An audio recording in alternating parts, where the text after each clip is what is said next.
Think we're live, Okay, nothing man. happened. We are. I was trying to get the. Oh, I clicked on the wrong thing. Hey, I was going to do our little opening and clicked on the wrong thing. Thank you all for joining us. I'm going to do it anyway. Here we go.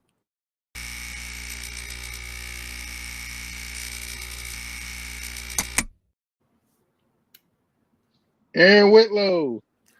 I'm Brandon Spivey, and welcome to the Markout Movie Podcast.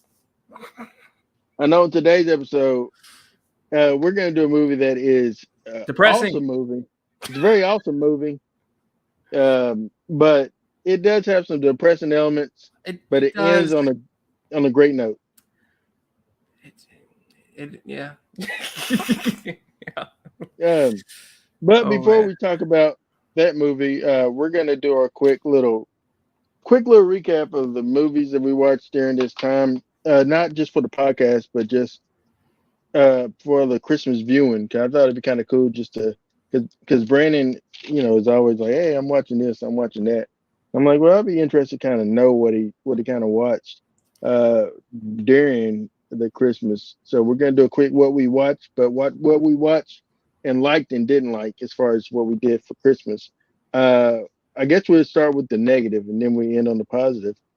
This isn't Mm. it for me in any certain order as far as uh, as far as what now the thing I like the most is in the first thing is in the best thing that I really like. You know what I mean? But I'm just gonna start naming things. I guess from the least to the most. So okay, all right. I'm gonna switch these around here. I'm gonna say You do what for you this, need. yeah. All right, I'll say Oh man. number five for me would be a Christmas fumble or Christmas fumble. I forgot I what it's almost called put that on my list. I almost did. for best or worse. Well, worst, I hated that movie. But there was a couple more that I hated. So, Yeah, that's what I got for number five for me. What about you? oh man, these are not in order at all. I guess I will go with a Not So Merry Christmas. It was a foreign Christmas film, kind of like Groundhog Day. The guy that's reliving the same day over and over until he gets it right. It was a Mhm. Spanish foreign film. It just was boring. It just, I didn't think this concept could be boring. I've Mhm. seen several movies like this year. Watching my Christmas Mhm. watch list that had that formula. It wasn't boring. It's just a lot of them didn't hit, but this one really didn't hit. So Right. that, I, that would be number uh, five. all right, number four for me. Then I'm gonna move. I would say uh, 99 for me. I didn't really care for it. I thought I I, like I some of it. I understand what they're trying to do as far as like the Ocean's 11 type of thing. Yeah, But it just now that little actor, the kid, I loved him in 8-Bit. But in this, I just didn't really care for the movie. Just for me. yeah. I watched it last night. I didn't hate it. Hate it. It just it didn't hit for me. I like the little kid though. I think he's good. But number four for me, I'm gonna go The Spruces and the Pines, which I think was on Amazon. It's about two people that kind of fall for each other, but their families are at war with each other. It's kind of a Romeo and Juliet Mm-hmm. situation. It just didn't hit. It was, again, kind of boring. I didn't really care for the actors. It's just, you know, Romeo and Juliet Christmas. Yeah, I understand. That don't sound too appetizing. All right. For me, number three would be a movie called. I would say I'm going to go ahead and move this. Candy Cane Lane to my number three spot. Mm. Uh, because I didn't hate it, but I didn't absolutely love it. And so, yeah. Yeah, it didn't make my list. Thankfully, I didn't want to put that on there, even though I didn't like it at all. Mhm. Number three for me is Christmas with the Campbells. It's with Justin Long. He gives the worst Minnesota accent I've ever heard. Uh, it's about this girl that gets dumped and she gets invited to his family's Christmas, and she Mhm. meets Justin Long, who's their cousin, and they kind of fall for each other. It's really dumb. But Okay. I have a similar movie on my nice list. Okay. Uh, and then I would say that was three. Yeah. Number two for me would actually be, I would say, First Christmas. It's a movie about a girl who was like, I guess, adopted. She was in a foster care and stuff like that when she was a kid because her mom died and her dad didn't take her. But her dad became wealthy, but her dad ended up dying. But the grandmother tracked her down and invited her to spend Christmas with her other siblings and herself and other people. It all felt it was a movie that was put on by the Oprah Network own, but it just felt more Lifetime and cheap. The sets, like the place that they were at, it felt cheap. Yeah. It didn't really feel like the difference between this and other things I got on the list is, and I mentioned this, being or feeling lived in, feeling real. Mm. And it doesn't feels like it's not their house. It feels like it's not their family. It just didn't feel authentic. So there you go. That's my number Two. two. Yeah. My number two, Home Sweet Home Alone. I finally watched this piece of crap, and I hated the kid. I like the parents, but well, not his parents. The parents that are trying to break into his place. I like them. It just this movie shouldn't have been made. The concept was it's not a concept for a good movie. Mhm. Uh, these parents lose a doll. They think the kid stole it, so they try to break in. It just you got no real villains, and the kid's not likable. Um, it's just why Disney? Why? And That's you what and I you said left. and you said why did they bring Buzz back? Yeah. Yeah, to me, he was not Buzz. Um, even though he's only in the movie for like 2 minutes, but it just I don't know. Maybe the guy hasn't acted in forever, and he forgot how to play It Buzz. could be.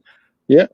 But All right. For me, my number one worst Christmas movie I've seen this year is alternate type of Christmas movie. It's a Wonderful Knife. Absolutely hated it. Uh, Justin Long is doing something weird in here. hey, Yeah, Justin made our list. Justin made my list too, man.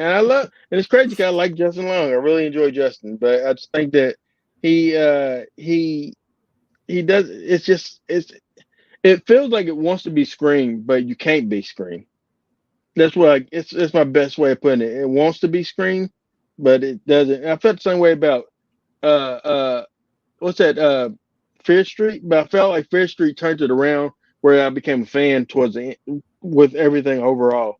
With this, it just it missed a lot of marks for me.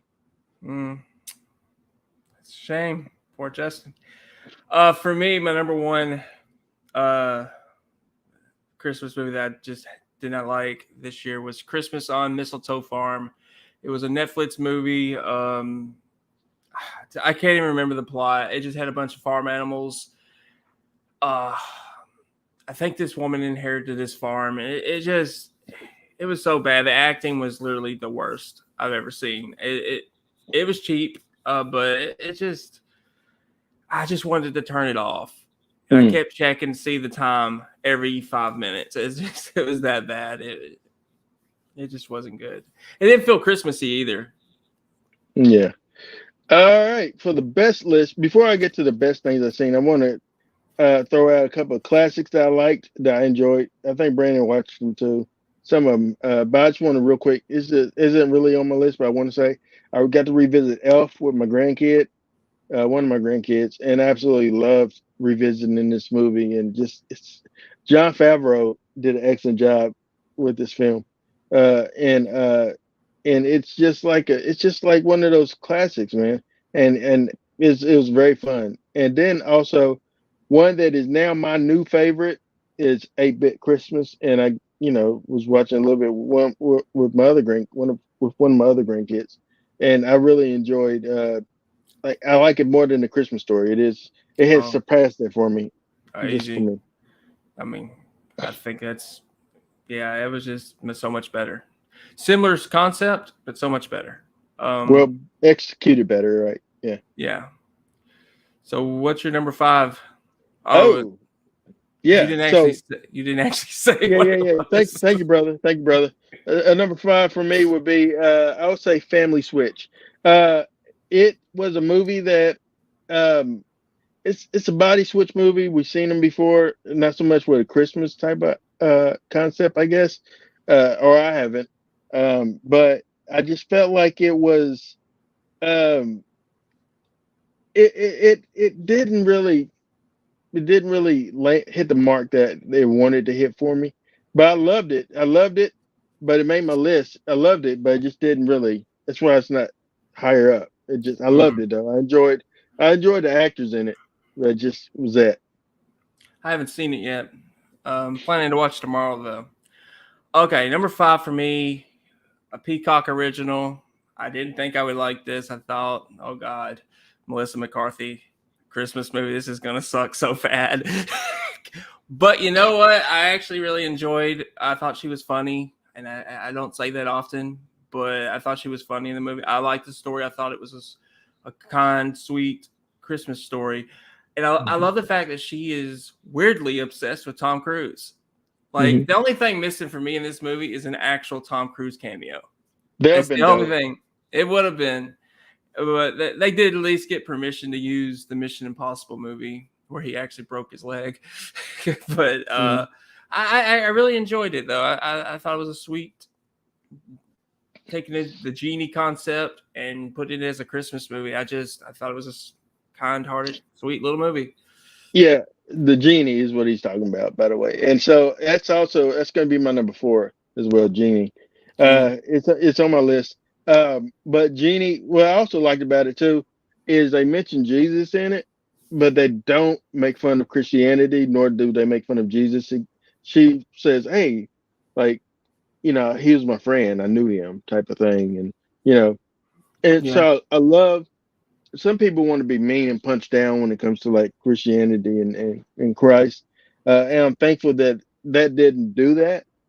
And so I really enjoyed it. I really had a great time with the movie. I really enjoyed it. But yeah, number four for me would be Genie. All right. Number four for me is a Freebie original movie called Xmas. It had a similar concept to not Christmas with the Campbells. Mhm. These two people they break up. The girl gets invited to his family's Christmas. He's not supposed to be there because he's supposed to be working. He ends up coming anyway, and they have to kind of get along. And I just like the dynamic of the family. It was cheaply made, but I just like the dynamic of the family, and it kind of teases a sequel with the Mhm. sister and her ex getting invited to Christmas. I had fun with it. Okay. Number three for me is actually nothing like the holidays. A movie that we watched for this podcast that I've never seen before, and I think that this is out of all the Christmas movies I've seen in a long time. This one felt like a real authentic family, and I really enjoyed everybody in the cast. We talked about it was the last week or whatever, but yeah, I loved it. So yeah, it made my list. I think it's a really great movie. I'm thankful that you picked it. So Number three for me would be Something from Tiffany's, which is an Amazon Prime movie. Came out last year. Is about these two people that cross paths. One gets hit by a car, and they both bought something from Tiffany's for their women. And mhm. the guy ends up picking up a bag that's not his, and the other guy's got an engagement ring. He gives it to his girl, and they're shocked. And the other guy's giving earrings. So it's about getting his stuff back, but they kind of fall. The girl and the other guy kind of fall for each other. So it was a fun time, fun little romantic comedy around Christmas. That's interesting. All right. For me, the next movie number two for me is Dashing Through the Snow. Movie with Ludacris and Laurel Howard. Um, uh, it was a fun movie. It gave me it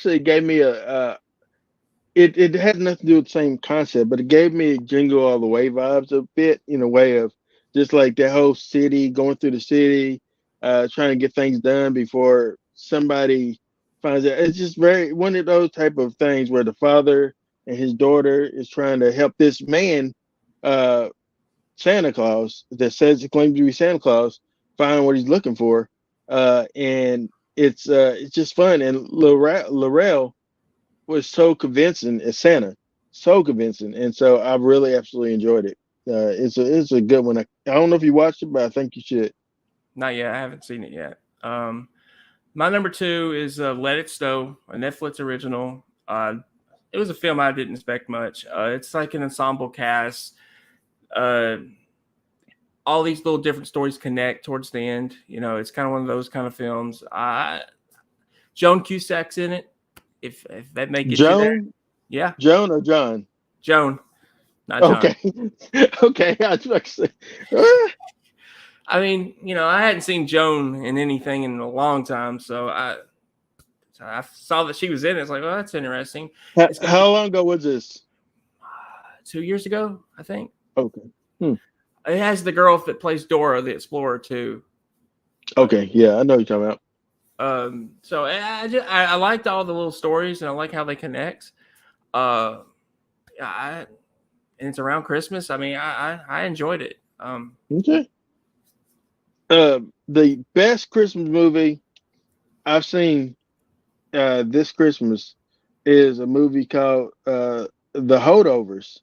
I got to watch it. I got to screen it. It has Paul Giamatti um, in it as a teacher at this like fancy school who's kept looking after the kids that don't go home for Christmas. Uh, but he pretty much gets stuck with one specific kid, and there's also a lady there that works in the kitchen, and it's just the three of them pretty much having to become a makeshift family during this holiday, and it's really good. Paul Giamatti is one of my favorite uh, is one of my favorite character actors, and I think that he don't get not a lot of love, man. He's really good in this. Can't wait for you to see it, Brandon. Hopefully you see it some point, but it's really good. That's I like Paul. So my number one is a movie that's been out for a long time. I just had never seen it till it was actually my second film I watched on my watch list. Love Actually. I honestly I didn't even know it was a Christmas movie when I heard about it. I didn't even know Rick Grimes. I can't think of his name. Oh, he's Walking Dead. You know who I'm Yeah, talking about. yeah. I didn't know he was in this. So, but seeing him and so young and seeing Hugh Grant and all the cast. I mean, it's like an ensemble cast where all the stories kind of connect towards the end. Liam Neeson's in it. It was just a very interesting. All these stories were very interesting, and this is so much better than Let It Snow. But this is like a 5-star movie in my opinion. But it was very interesting to see all these characters, and most of them are likable. So you know, except for Hans Gruber. I mean, he was kind of cheating on his wife, kind of. But Hmm. I saw some of this is why he died in Die Hard. He got resurrected in Harry Potter. It just, Yeah. I but like Alan Rickman. yeah. But if you haven't seen it, I do recommend Love Actually. It was a lot of fun. Okay. I have never seen it. It's on Netflix. All right, we're gonna move on to our next big thing. We're gonna be reviewing. We're gonna be reviewing. As Brandon says, one of the most depressing movies. It is. Uh, It is. we're doing. The Color Purple, uh, movie that came out 1985. It was based on a book, a novel by Alice Walker. Um, this was directed by Steven Spielberg. Music, as Brandon told me, plus producing by uh, Quincy Jones. Yeah. Which uh, man, the synopsis from IMDb: a black Southern woman struggles to find her identity after suffering abuse from her father and others over 4 decades. This movie stars is with Brandon, and I agree with Brandon. The very underrated Whoopi Goldberg, very underrated. Uh, she, I think that Whoopi did an excellent job, man, in this movie. Danny Glover makes you hate him. He does a great Oh, job in this movie. I'm so angry at you. I love Danny Glover, man, and I wanted to kill him. Yeah, It broke my heart to see him have this kind of portrayal. I don't want to see him do anything like this ever again. but he did it well, didn't he? Oh, he did. I believed every second that he was this vile woman beater. Just, oh man, when this movie started, I was like, "What has Aaron got us watching right before Christmas? What? This is wrong." And I was like, "But it's shocking to me that Steven Spielberg directed this. Hmm. Honestly, You said it didn't feel for you like a Spielberg film, no, but in a good way though. in a You good said way. right. No, it doesn't. This is unlike anything I've ever seen him direct, and I haven't seen what was that movie? Um, I have never seen Schindler's List. I haven't. I started it, but I couldn't finish it. I saw maybe 15, 20 minutes of it. That and this and that, they don't feel anything like Spielberg. It's probably the only Hmm. two films I would say that just doesn't feel like it's a Spielberg production. I think it still has Spielberg's the spirit of Spielberg in it in some scenes, like especially the scene where she's like uh, preparing the food for Suge, and and just waiting to see what happens, and just like uh, I don't know, Spielberg has a way of taking a very rough subject matter and still bringing some levity, bringing some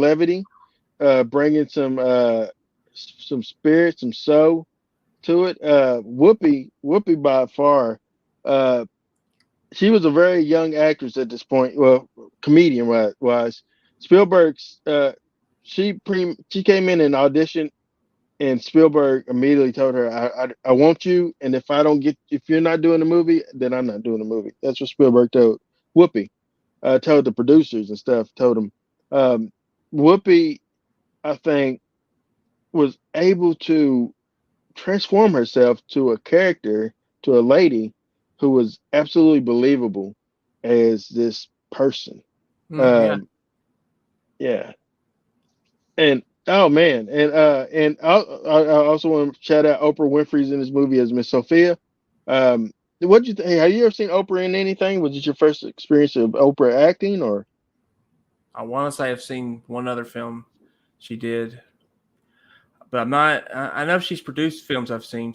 I believe she did that movie that came out last year about the little boy that got killed. Um, didn't she? Didn't she produce that? I don't know what movie you're referring to. I can't think of the title. It was about it.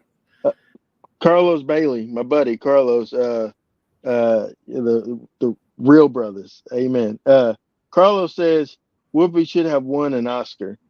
I agree, Carlos. Whoopi should have won an Oscar. I felt like she, and it's a shame that she didn't win. She did such a great job with, Yeah, like, her transformation was from the beginning of the movie to who she was at the end of the movie. She was a different person.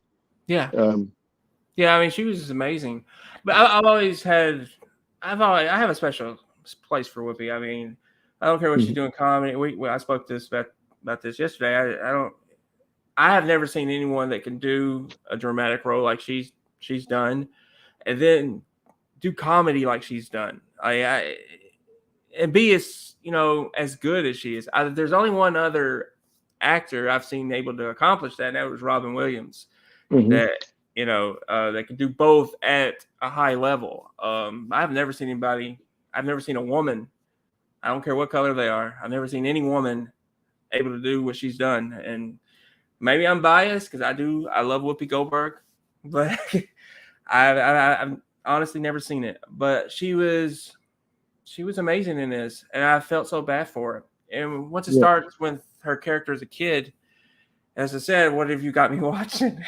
yeah, To see all like that, to yeah, see them, the father sell the babies. I mean, I might forget what he did to her, but to sell her baby, then yeah, the pawn her off to Danny Glover's character, and you see what he does to her. I'm like, yeah, well, it broke my heart, honestly. It was yeah. hard for me to watch. This is like one of the hardest.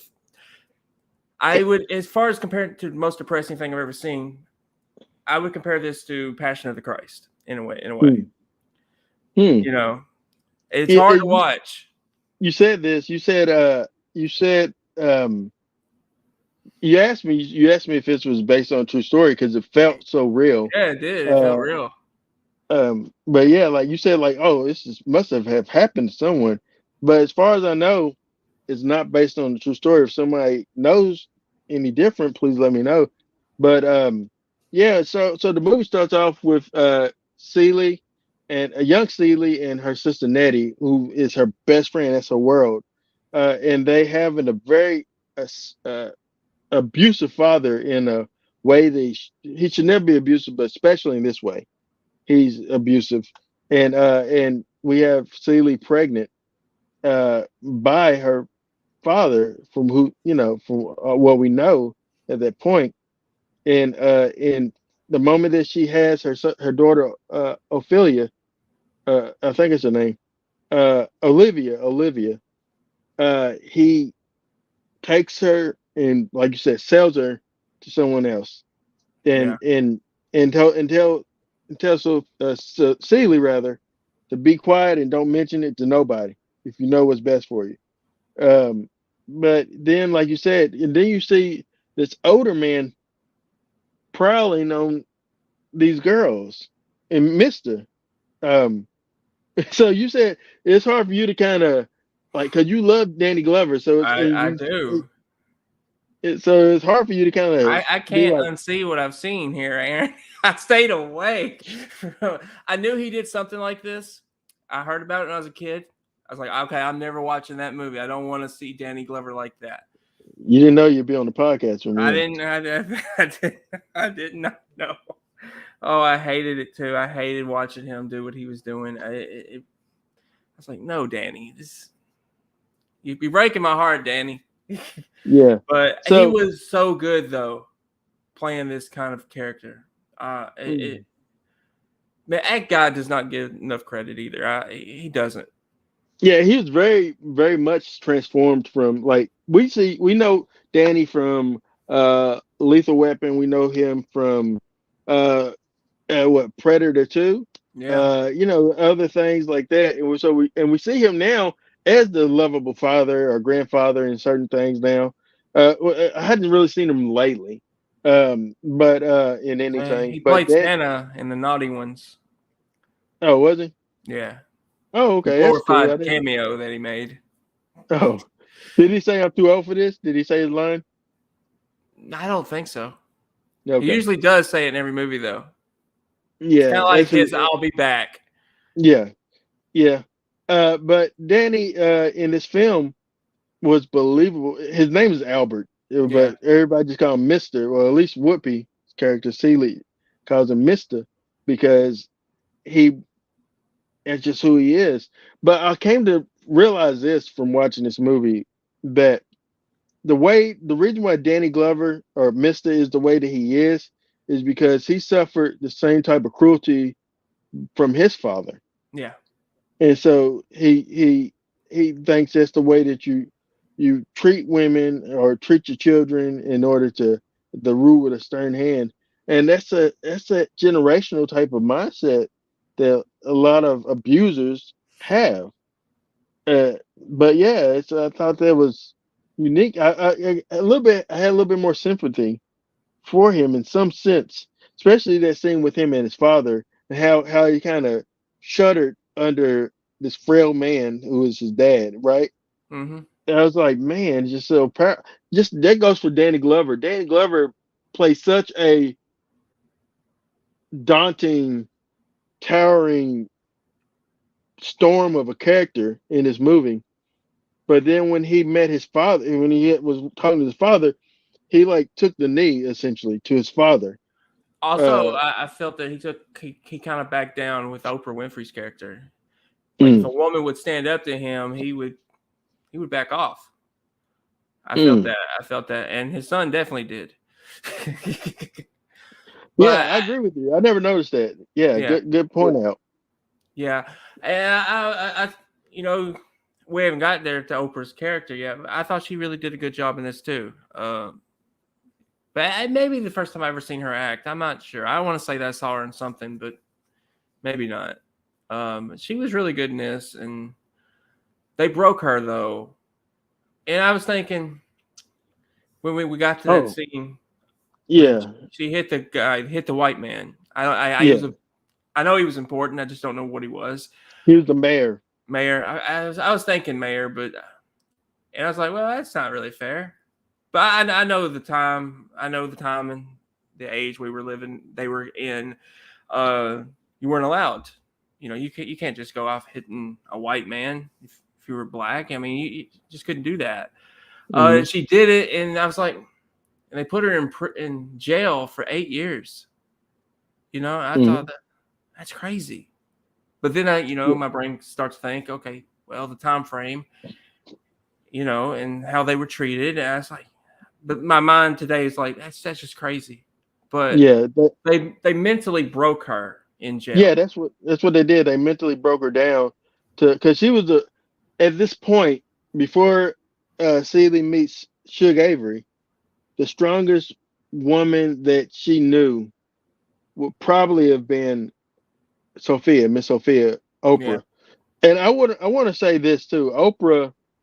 Oprah should be applauded for her what she did in this movie. She was so transformed to this character, uh, and so believable.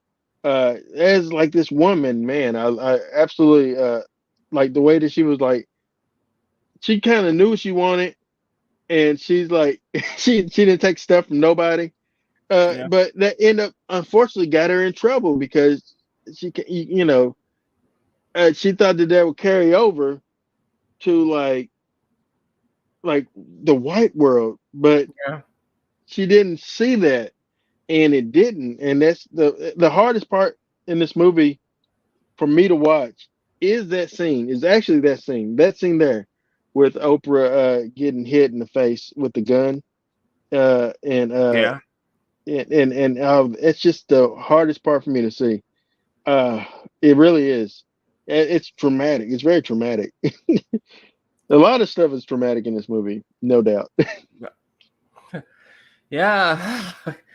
Whew. Oh man. But yeah, that scene, and I've never been in a situation like that at all. I never will Mhm. be, probably. I mean, and thankfully, but and I know I hear people like saying white privilege, and I guess I've really never really thought about it truthfully. But I guess But you're it's right. a thing. It It's is a a thing, thing. man. It is a thing. It We know it's a is, thing. and it's the movie I was talking about earlier was Teal, about the boy that got killed. Oh Uh, yeah, Emmett Till. Yeah, Emmett Till. I True thought she story. produced. But Yeah, I yeah, thought she produced it, but anyway, she uh, might have. Yeah. it just yeah, that scene is hard to watch because she was standing up for. She was right to stand up. She wasn't no maid. This white woman was like, "Do you want to be my maid?" It's hell no. That's what she Yeah. said. It says, "Excuse me, hell no." Say I it said again. hell no. And then the And then guy, her the husband, mayor, yeah, came yeah, over and was like, What did you say to Miss Mealy? I said, hell. And then he slaps Yeah, her. And that beautiful, this is Steven's work. He slaps her. You see the slap. You see her hand hit the thing. And then it, like the fist is yeah, built, balled. And then you see her eye just over the shoulder, just kind of the way it's shot. And then you hear Lawrence Fishburne say, "No, Miss Sophia, no, Miss Sophia." What do you think about Lawrence Fishburne being in this movie, by the yeah. way? I had no idea he was in this movie. It was good to see him. Like I believe this at the time he was probably on. If it was on, I don't remember when Pee Wee started, but he was probably on that Yeah, at in the between that around. and I think he probably just wrapped or just started. This is '85. Yeah, Uh, I don't know when Nightmare on Elm Street 3 came out, but he probably was. I He was want to say busy. that's. I want to say Nightmare on Elm Street 3 was because the first Freddy was 84. I want to say it was like 88. '88. Okay, so he was busy. Like you said, if he was doing Pee Wee, then he was busy. Um, but yeah, man. Yeah, Lawrence Fishburne is in here. But yeah, I want to talk real quick about some things I looked at the behind the scenes stuff. So for the snow, Steven Spielberg used uh salt, like the same salt that you salt like sidewalks and stuff like that. Yeah, When it snow, he used that for the snow scenes, just on the ground, uh, to produce snow. Uh, I think Steven was able to recreate, and not just Steven, but other people, but they were able to recreate the past and do it so, in my opinion, authentically. Like you felt while you was watching the movie, you was in every time period that they was in, um, yeah. with these characters. I agree. Yeah, it's. And I didn't want to be there. Yeah. I did not want to You, be there. but you know what I noticed too, looking at this. So um, Celie, when she's young, Mister slaps her. Well, first the kid Harpo, who grows up to being the one that marries Oprah. Harpo says, "You ain't my mama," and throws a rock at her, and busts her head open. Yeah, And while she's like combing the kid's hair out, uh, Mister slaps her. Um, and oh man, uh, and you know, but you could tell at that point in her life, although she has suffered the other type of abuse from her father, maybe even verbal as well, I would say, but she has not at that point suffered physical. And yeah. so she didn't, so her response to being slapped was like soul crushing. Um, and so she got in the, she knows what like now it's like to be beaten by this man. Uh, but I want to mention the scene with Nettie and so Mister wants to make advances at Nettie. Nettie fights Yeah. him off, and then like the scene where Nettie uh is trying to stay with Celie, but the Mister is trying to pull her off, and get her to go leave. So what Steven Spielberg did is he told uh the actress to play Nettie, whatever you do, don't let go of your sister. Don't let them pry you away from your sister. Whatever you do. Uh, and then he told Danny Glover something. He don't know no one knows what he told Danny. Probably tell Danny the opposite. Oh Like God. whatever you do, don't let her hold on to her sister. It is, like that's Yeah. probably the direction he gave him. And Danny Glover said that doing that scene, it was so difficult for him to do that and be that type of person that he needed a moment essentially to like I know what he's to talking get, about there. you know what I'm Cause saying? Like he had to yeah, go to a place where he didn't really want to yes, go. yeah, I've been there. And it's not fun. It messes with your mind. You just it's just not fun. I understand what he's talking about. Um, But uh, I hated seeing him portray this guy though. It was hard. Hmm.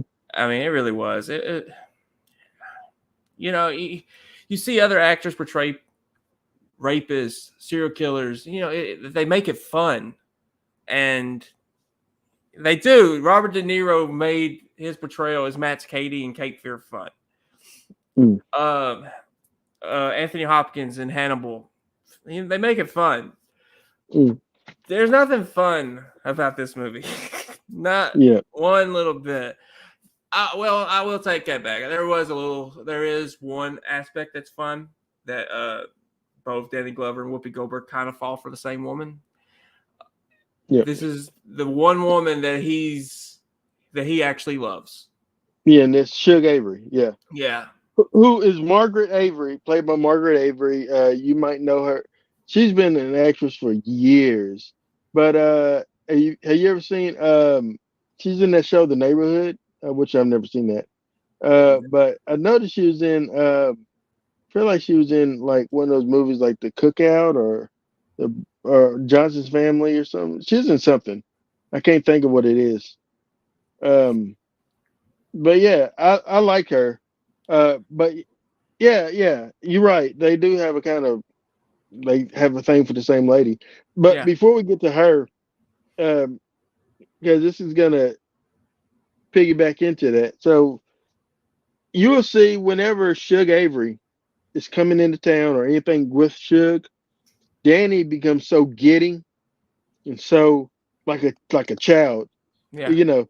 And she's and she ain't gonna do nothing about it. She's like, but I love the scene where she like already knows what he's looking for and what he needs, and the way that Seeley presents stuff, to him, like his tie, the suits, and stuff like that. Um, he she knows, but she and I asked Salethia, who is loves this movie. I asked her about that. I said, uh, I noticed that he don't beat her as much or hit her as much, things like that. Uh, and then she says, "Well, what it is that Celie has now learned to learned to adapt to her abuser, to not get the beatings and not get this, and so she learned how to adapt in what he likes, so that to not suffer his wrath." And I thought that was very, it's something that being in terrible relationships, you probably know about, you know. yeah. I mean, yeah, yeah, I can agree with that. Not that it was abusive or anything, but did fight a lot with my ex. So I started doing stuff that I knew I would. She had an issue with me hanging out with people at night, so I would go during the day. After a certain, I got tired of fighting. So yeah, you adapt to it. So Mm. I think that's with anybody that's been in a relationship where you fight all the time. You don't want to fight. You get to a certain point, you just don't want to fight. Oh, another scene I wanted to tell you about. So when Oprah, when Celie, because she thinks the answer to uh, Harpo and Sophia's problems is Harpo needs to beat her, because that's what broke her, is Hmm. being beaten. So she thinks, well, that's the way things are. You need a beater. Uh, and so when Oprah comes up and does that, she did that hoe in one shot, one take. No, I didn't know that. Yeah, yeah. She said, I can do this. Because, and so she did it and she hit a mark and she said the line, and that's what you got in the movie. That line. Mm. She did great. I'm telling you, man. She did an excellent job in this movie. Was that her Um, first time acting? it was the first time acting. Yeah. Was it Whoopi's as well? Because it said introducing Whoopi Goldberg. Yeah, I would say that's the first time too. Like she did comedy and stuff like that, but I don't think she's made that leap into film. I don't know when Jumpin' Jack Flash was. Um, uh, let's I think see. around the same time, but I have actually never seen that movie. I don't think. Yeah, I can't really tell you. I can't. I don't think I've. I remember. little peek into my world. I remember as a kid, uh, uh, on VHS tape, it being on one of my tapes. You know, where you recorded three different movies, or three or four different movies on one tape. Yeah. That was one of the movies that my mother had recorded from probably HBO or something. Whenever it's doing like a sale or free for a week or whatever, that's when mom would record all the movies so that we have the movies. But yeah, um, yeah. So I remember being on there, but I remember it being on there with something else that I liked watching instead, like uh, uh, that whatever that beach movie, or maybe a Police Academy or something like that. So I remember fast forwarding past Jumpin' Jack Flash to get to the next movie. It's so it's how it was, but anyway, uh, with Miss Suge Avery, with Suge Avery's character, first thing that she tells Celie, she says, "You show is ugly," you know, and she battled so bad through this movie because she's always been told she's ugly. She's not much Yeah. to look at. She's ugly. She's black, ugly. She had bad posture, whatever else. Uh, but she's always been told that. So she struggled with this confidence because of that. Yeah. Um, but like that's why she like covered her mouth when she smiled and laughed because she didn't like her smile. Did you ever notice that with Whoopi's? Yeah, I noticed she was doing that. I really didn't pick up on that it was because of a self-confidence problem. But when you think about it, yeah, that probably is exactly why. Because she had been told that all her life, Mhm, and you don't understand if you get told that at an early age, it stays with you. It mm, just does, and that's why a lot of people ooh, that do have self-confidence problems, it's stuck with them all their life. They've been told whatever they've been told, it's just stuck with them.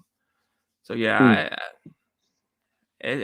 so that was very authentic, and like I said, she was unbelievable in this movie, and but yeah, that stuck with her, and she remembered her saying that she was drunk, but she remembered her saying because it came up later in the movie when they are actually close, mhm, and and she was like, "Oh no, you're beautiful," and you have a great smile, and I was like, and of course, she didn't believe her, but because of what she had heard that first night, it stuck with her. mhm. So I wanted a scene that I wanted to. This I want to talk about this too. So Spielberg did an excellent job with intercutting real things and breaking it up with some humor. Like Harpo, for the most part, was a very comic relief type of character, and you need it in this movie because, like you said, it's such a depressing conversation to have. So you need somebody that's gonna make you laugh.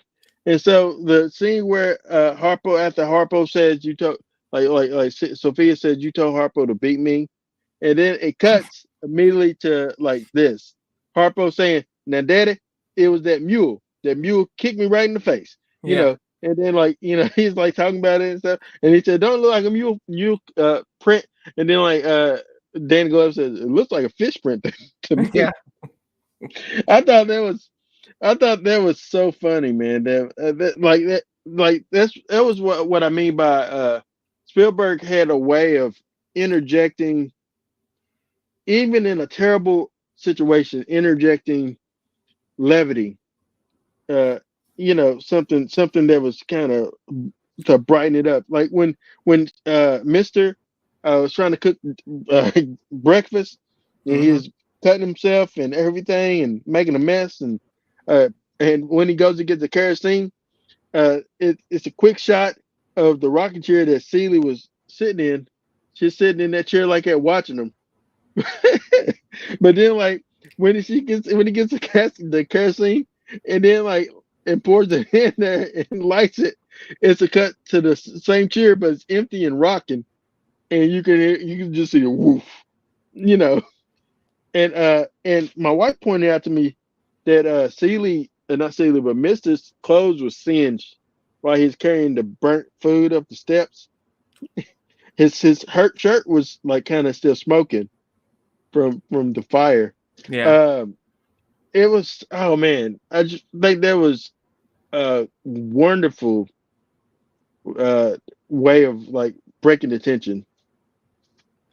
Yeah. Yeah, you're right. It really was. And I didn't really think of that he was using his son as a comic relief type character. Overall, I didn't really grasp that, but yeah, you're right. He was because most of his scenes was comical, Mhm. honestly. But man, it was just you gotta have that though because with everything you're dealing with in this movie, all I mean the trauma is so much trauma. Oh god. You have to He, have some comic relief. You do. Otherwise, everybody's gonna be depressed watching this. It's gonna be, yeah. That guy uh, was Mayor Kuzik in RoboCop 2, by the way, the guy to play Harpo. yeah. He looked I didn't, familiar actually. I was like, I yeah. couldn't place him, but he did look familiar. He was But also in a Passenger 51 or whatever. You know, he's in that movie. 57. 57, that one, yeah. Um, I've never seen it, so I don't know. Um, don't come at me, Brandon. I'm Um, just trying to place him. I don't remember who he he, was. but also it brings me to another thing. So after Sophia leaves and stuff, Harpo eventually creates like a juke joint. It's him my juke joint. Yeah. But he creates a juke joint with his new girlfriend named Squeak, who is Uh, played by Radon Chong, Tommy from Chong's Commando. daughter. Yeah, it's Tommy Chong's daughter. But yeah, from Commando, from Quest of Fire. Really? Yeah, I did not know that was his daughter. yeah, it's his daughter. But yeah, so she's in this movie. I love the scene with, and that's another comedic scene is when Miss Sophia comes back and she's just like in a good mood. She's down forgiving Celie. She's forgiving Harpo. You know, they just like having a good time. And I love that. And then like Squeak comes in and is like, Harpo, who's that woman? And then like Harper like, now it's my head juke joint. I do what I want. That's what I want. And then like she said, well, she better leave you alone. Then Miss Sophia like, well, fine with me. And then like, and then like but at the same time, Spielberg is cutting away, and you see little like different people be like, all right, I'm out of here, guys. Like leaving because they know it's the furniture's Yeah. about to move. Just so funny.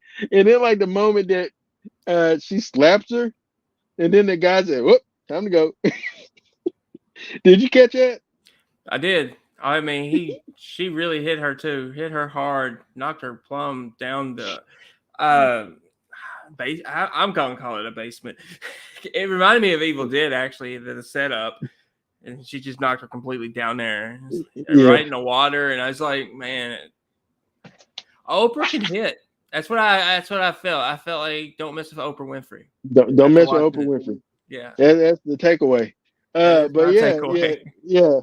But I love that scene. It just shows what like well, once again, there's Harpo in a very comedic time. If you think about Harpo too, like when him falling through the roof, and everything, it's just that's who his character was. His character was to bring in some lightness in this whole chaotic thing. But I do Accident love the prone. scene. Huh? Yeah, Yeah, yeah. very accident Uh, prone. very accident prone. But I do like that they were able to like towards the end of the movie. We're gonna go ahead and adjust towards after towards the end of the movie. Um, another thing that you see is Suge Avery and her father's relationship. So I guess this is my understanding. This is what I'm thinking. She must have left home to kind of become famous as a singer and went into the world, and the father pretty much disowned her. Yeah, Uh, and so she is essentially dead to him, and it hurts yeah. him and grieves him that she's out in the world and not really, selling herself and selling herself short, essentially, uh, messing with this married man and things like that, and so he wouldn't even look at her and stuff.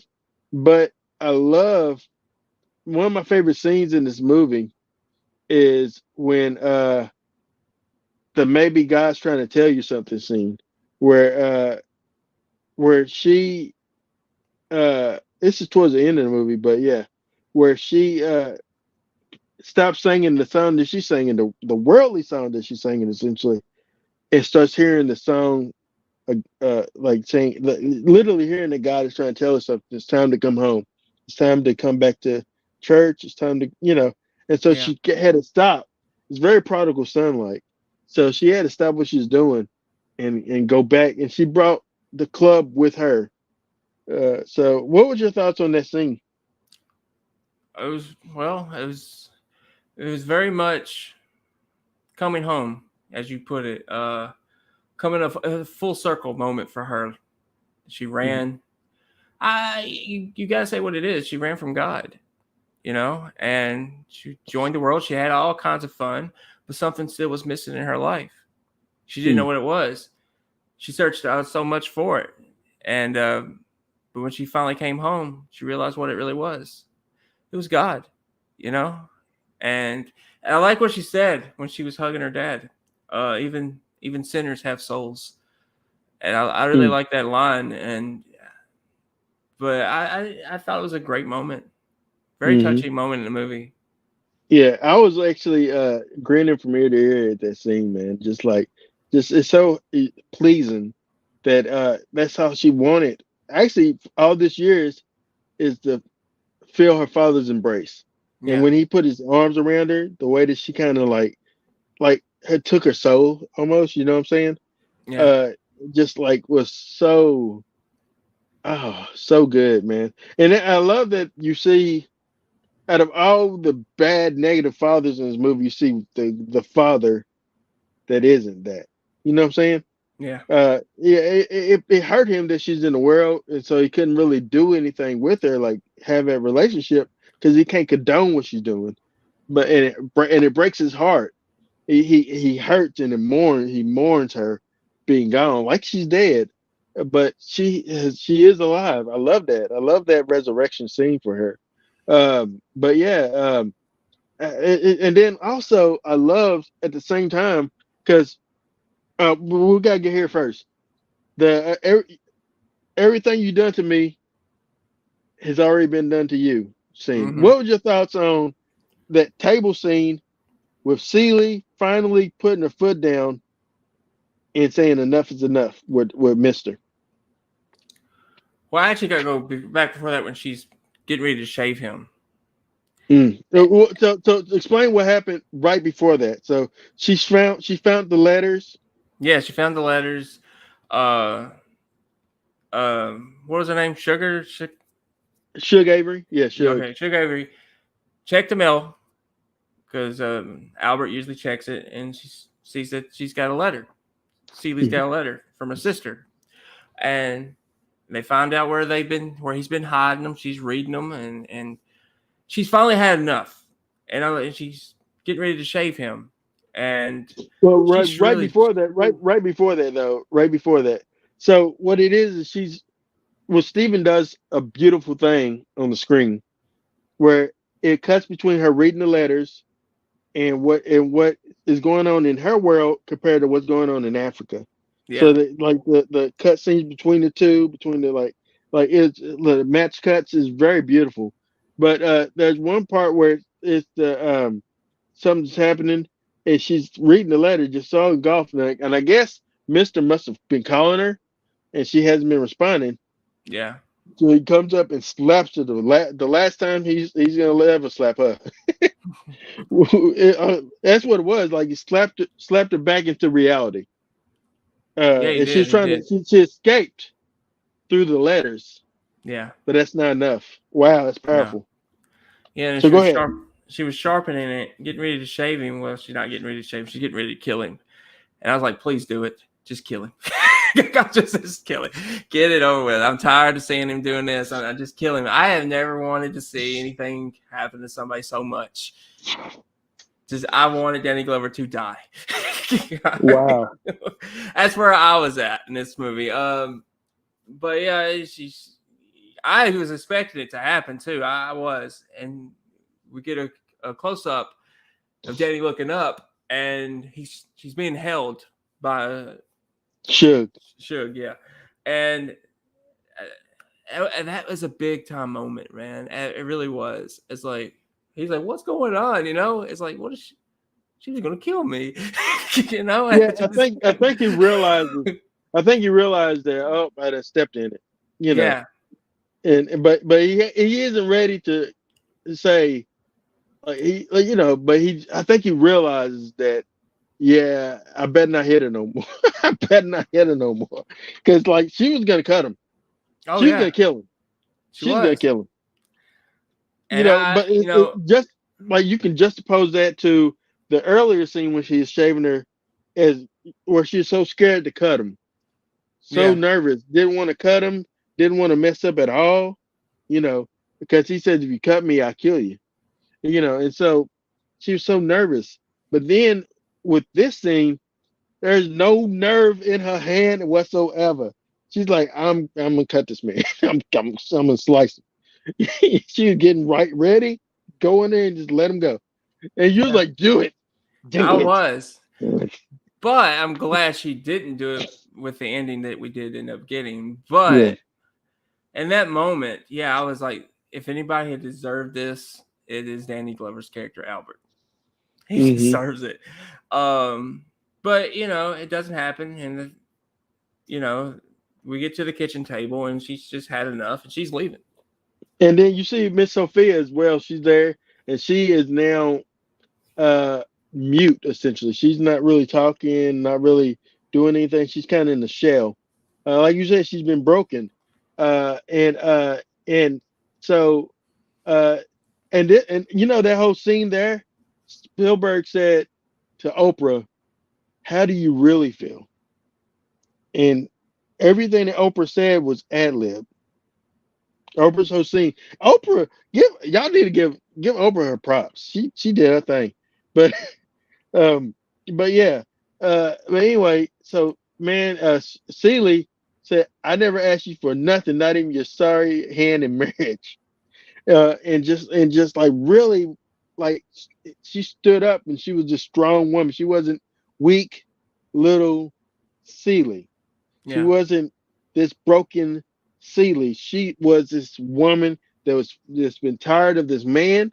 She's tired of the abuse. She's tired of the lies, and she has the children, and her children is in Africa, and they are and they are living, and they're reading, and they're learning, and they're exploring, and she wants to do the same thing, you yeah, know.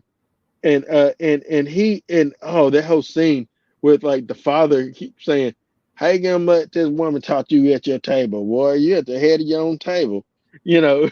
and and she's like the other one's like, "My name is Squeak. It's Mary Agnes, Mary Margaret. Who gives a damn, boy? You gonna let this woman talk to you like that, you know?" And then like just the whole dinner scene was so great. And then like I love the scene where Danny is trying to still talk down to her because in reality he's mad that she's leaving. hmm, He's yeah, mad that she's leaving, and he's like, "Yeah, you'll see." He said, "You ugly, you this, you that, you that," and then like he goes to slap her, and she turns around, and just looks at him, and puts the fingers on him. Uh, I'm gonna try to see if I have that scene. Uh, that she said, anything, anything you've done to me has already been done to you. I was gonna ask you, what what do you feel like that means? well, I feel like karma's coming for you. You know, I feel like everything you've done is going to be paid back to you. Which you Hmm. know that's true. When you do people wrong, it comes back It's to that you. it's that you reap what you sow. Then Yeah, I mean, I've okay, done wrong. It came back to me. Other people done me wrong. It's come back to them. I mean, it just is. The universe is fair, and well, Danny's. well, It's it's God. some Yeah, points it's fair. I mean, when it comes to karma, it's fair. I would say, but Albert goes through a rough patch. He goes through a really rough patch, and you yeah, said you felt sympathy, right? yeah. At some points, because like when his father said, uh, like what you need to do is get up and get you a woman. And he just got up and got his daddy out the house. Like, no, I ain't listen to you no more. That's not what I need. That's not what I need at all. You know. But he, He needed to grow as a person, yeah, and and and that same song, and that brings me full circle because the same song, God is trying to tell you something. He's on his porch in the rocking chair, and he's listening to the words too. And his response to what God is trying to tell him is when he checked the mail and saw that immigration is having problems trying to get these people over. He takes what he has, all his money, to help bring Ceely's family back to her. Uh, at the same time, Ceely gets the property that belongs to her, rightfully belongs to her, um, yeah, and and opens a business. Um, and then the last scene of the movie, uh, where a car, you see dust coming down the road behind the row of purple or whatever, whatever, the field, and then you look and you see people standing out, and Neil and Celie sees it as Nettie, and that scene where the sisters meet and finally yeah, see each other, and that's all she's ever wanted was her sister back. yeah, Now they left as she left as a little girl. Now they're both older women, but but she's now in a better place, and that's why I said it didn't end on a depressing note because Mister finally did right by Celie. yeah. Finally He, did right by her.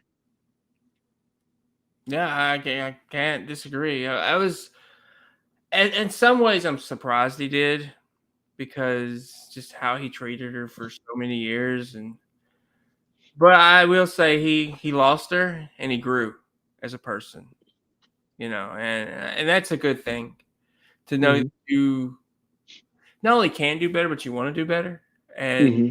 you got to put in the work to do that though. And he was putting in the work, but he went through a rough time. He was getting drunk pretty much every night. He fell hard, and Yeah, but he did do the right thing in the end. So yeah. he And got his so redemption in a way. at least on the good note, no, I don't believe Celia's going to end up with Mister again. No, no, I think Mister's story arc, Albert, his story arc was that he was a selfish, mean man, and finally did something not to get something in return, but to do right. Because Celia says, until you do right by me, everything you do is going to fail. And so he finally does right by her. Um, you know, and I think that, and then at the very last scene, they're doing me and you will never part. But then you see Mister passing in the silhouette of the sun, going down. It's just, I think, for me, I think Steven Spielberg did an excellent job telling a story that had to be foreign to him as a Jewish man telling a black story, but doing it in such a way that we like. It's for black people. This is one of the Mount Rushmore movies that we have. Like it's very quotable. Uh, it's just like one of those movies, man. And Steven Spielberg did an excellent job with it, in my opinion. And I think you give credit to Whoopi, Danny, the whole cast and crew, man. They did an excellent job. yeah. I mean, I can't argue, disagree, or anything. I agree with all that. Like they they need credit where it's due, and Hmm. it blew me away that Spielberg directed it. It just to me it just didn't feel like a Spielberg production, and Hmm. to know that he did this, it just shows his range as a filmmaker, even more so than I already thought. So I mean, Hmm. there is no comparison who the best filmmaker of all time is, in my opinion. I It's agree. it's not even close. Yeah, I agree. Spielberg's he's in a land on his own. Yeah, He's like Tom Hanks in what was that movie with he was stranded? I can't think yeah. of it. I can't. Castaway, Castaway. Castaway. That's Spielberg on his Mount Rushmore. He's stranded. Nobody near him. Like, Yeah, Spielberg is you know, like, and I was thinking about this last night before we get to our marks. Uh, I was thinking about this. I was like, man, I honestly can say that I haven't seen every Spielberg film, directed film. Like I said, I've never seen Schindler's List. Some other things I've never really seen. But from what I've always seen, from what I've seen of Spielberg, in my opinion, I don't think he can be touched. And I was trying to think, I'm like, because my favorite directors is actually like just not just horror, because like Wes Craven, but it's to me it's a different category.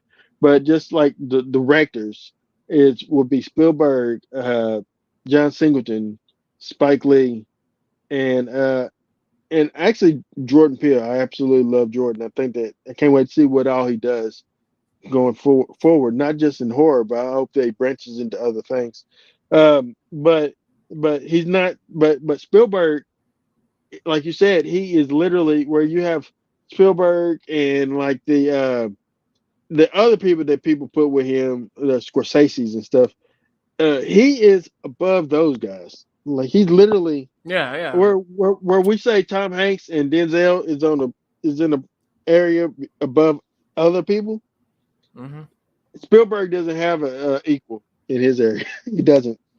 So No, and I know people would debate Scorsese. I get it, but Scorsese doesn't Scor- branch out like Spielberg has. no, he hasn't. No, It's Scorsese usually, sticks to what he does. yeah, Like it's even that Killers of the Flower Moon felt like a mafia type of movie. It felt like yeah, a and he's Scorsese the film. best at that. I give him all the credit in the world. He is when it comes to mafia style films. No one touches Martin Scorsese. No one.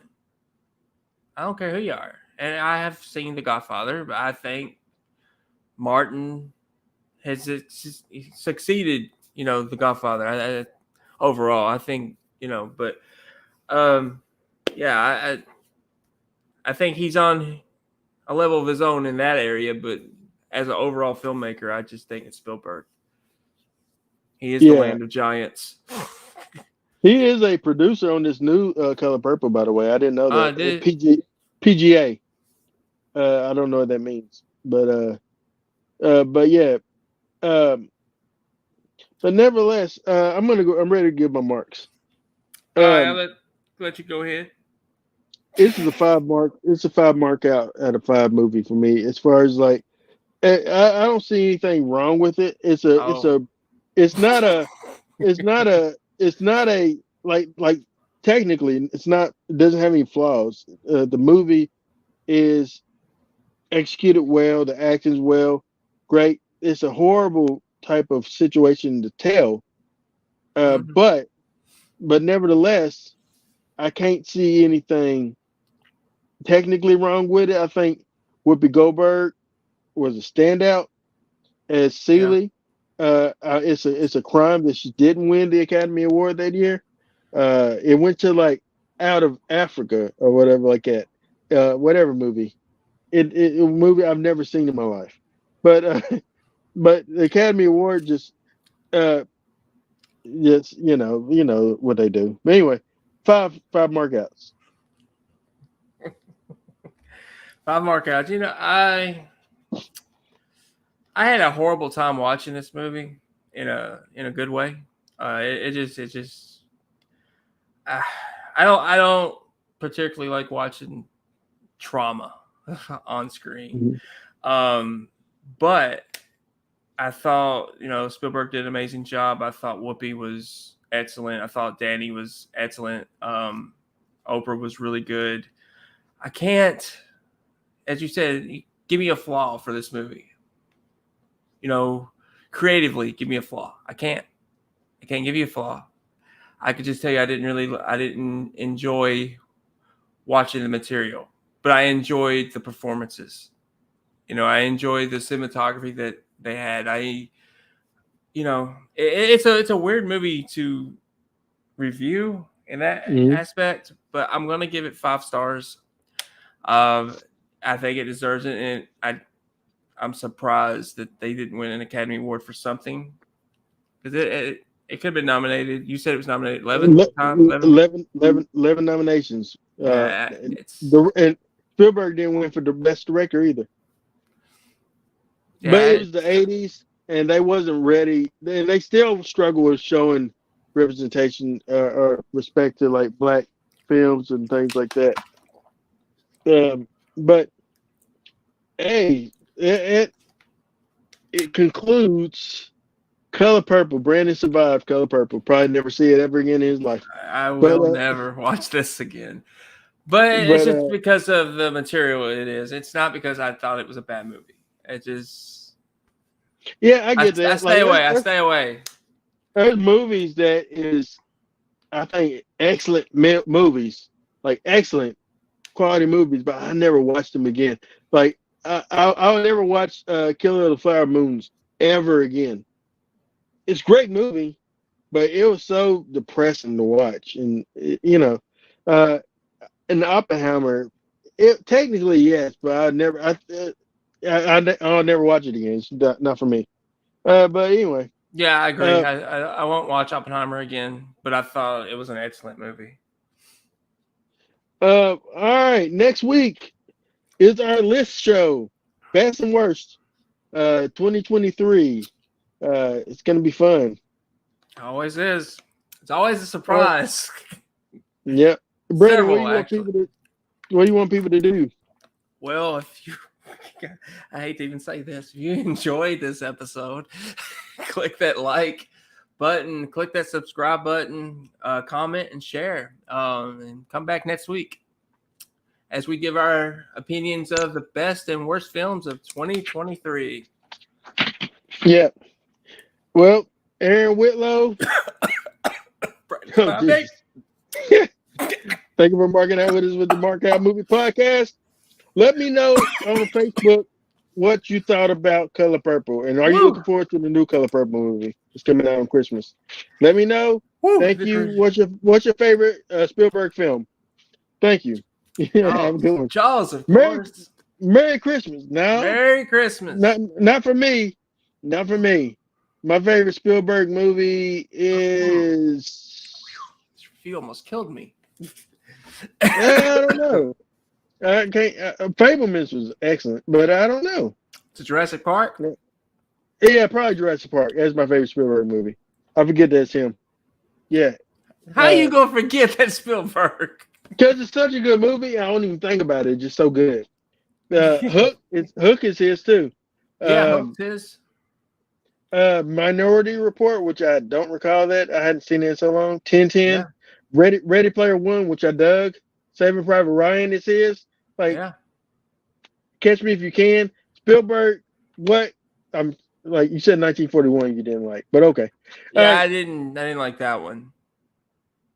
All right. Well, we thank you. Merry Christmas. Happy New Year. Have a very good Kwanzaa. Happy Hanukkah. All that stuff. Peace.